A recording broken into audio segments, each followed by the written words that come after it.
ما هي الأسباب التي أدت إلى ممكن فارق العمر صار بيننا وبين المنتخب اليمني. عفوا اسمع الأوراق سليمة لكن باين الأعمار أكبر من كذا. اضحكوا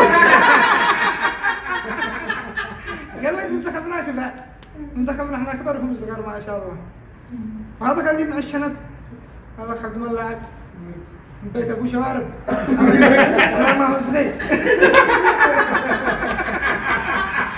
يقول ما نقدرش نلعب، كان يقول يا اخي احنا ما نقدرش نلعب، ليش عادوا يقول هؤلاء كبار وهؤلاء صغار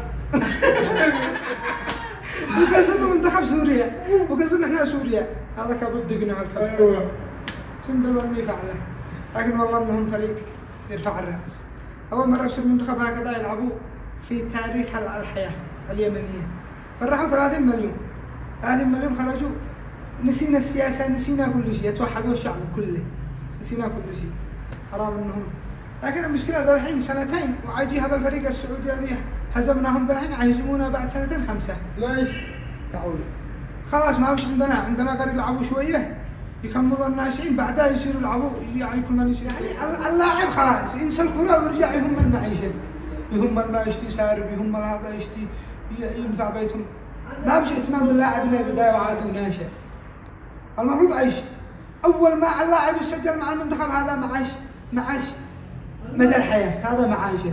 يرجع يهتم بكره القدم، يهتم بكره القدم خلاص، ولا عاد يهم بشيء، اسره معاهم معاشهم يجي يركز بكره.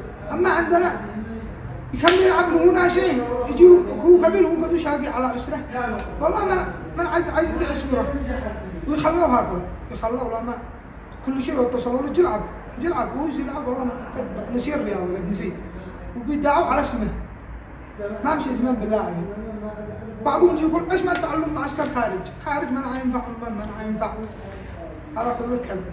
لكن اهتموا بهم هذا معاش مدى الحياه، هذا اهم شيء.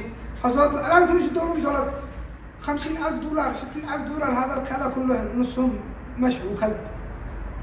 كل من بيمشي يعني يخدر بالفيسبوك يفعل منشور، انا اتبرع $50,000، انا اتبرع مدري بكم، يرجع يذكر انه شهر 12 يرجع يبكر يمسح المنشور يقول جرد. هكذا حق التجار كامل يقول لك كمان ما انتم جيتوا لعبتوا في ايام الجرد. لو كان لعبتوا بطوله في شهر 12 يعني في شهر 1 تمام.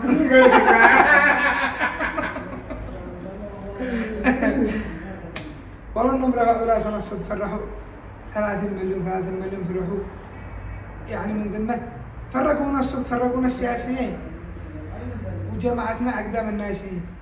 انا فرحه كانت فرحتين في هذا اليوم، فرحه فوز منتخبنا الناشئين واسعاد 30 مليون، وفرحه افتتاح محلات كرباس لاسعاد منطقه معين ومنطقه يعني صنعاء كامله.